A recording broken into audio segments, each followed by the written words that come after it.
Hi అండి, welcome back to minus recipes. ఈరోజు చాలా టేస్టీగా హెల్తీగా ఉండే గార్లిక్ రైస్ చూద్దామండి. ఇన్స్టెంట్గా మనం 10 నిమిషాల్లో మనకి రైస్ రెడీ చేసేసుకోవచ్చు. చాలా టేస్టీగా ఉంటుంది. అప్పటికప్పుడు మనం ఇన్స్టెంట్గా లంచ్ బాక్స్ లాగా కూడా మనం తీసుకెళ్ళిపోవచ్చండి. చాలా బాగుంటుంది. గార్లిక్తో చేసుకుంటాం కాబట్టి హెల్తీ కూడాను.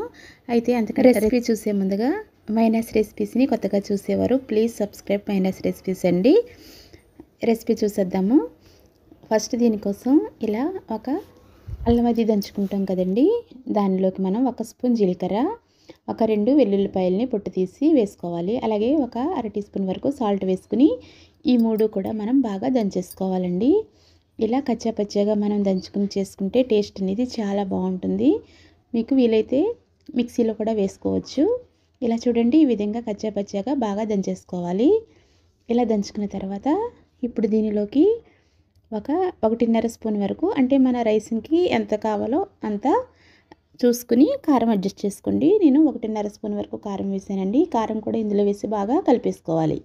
ఇలా అంతా కూడా వెల్లుల్లితో మిక్స్ అయ్యేటట్టు కారం అంతా కూడా బాగా దంచుకోవాలండి. చూడండి, ఈ విధంగా కచ్చాపచ్చాగా బాగా దంచేసుకోవాలి. కారంగా చాలా బాగుంటుందండి రెసిపీ అయితే. ఈ విధంగా ముద్ద చేసేసుకోవాలి బాగా.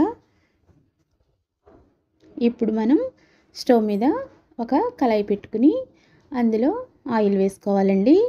చూడండి, ఈ విధంగా బాగా దంచేసుకోవాలి.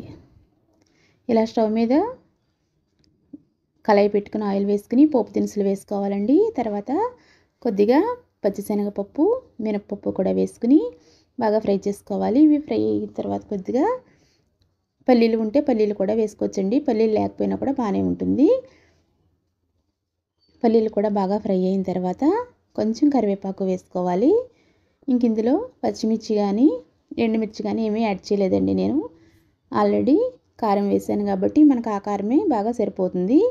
ఇప్పుడు మనం దంచి పెట్టుకున్న ఈ వెల్లుల్లి కారాన్ని ఇందులో వేసేసి ఇది కూడా ఒక 2 నిమిషాలు పచ్చివాసన పోయేంత వరకు కూడా బాగా ఫ్రై చేసుకోవాలి. ఇలా ఫ్రై చేసిన దానిలోకి మనం రాత్రి మిగిలిన అన్నాన్ని కానీ లేదా అప్పుడే మనం వండుకున్న అన్నాన్ని కానీ ఇలా ఇందులో వేసేసి బాగా కలుపుకుంటే చాలా టేస్టీగా మనకి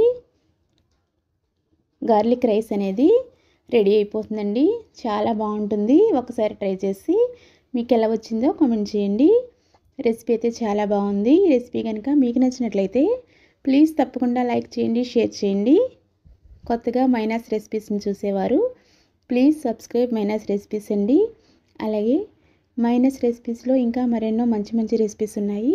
ఒక్కసారి విజిట్ చేసి మైనస్ రెసిపీస్ని సబ్స్క్రైబ్ చేయండి. Thanks for watching.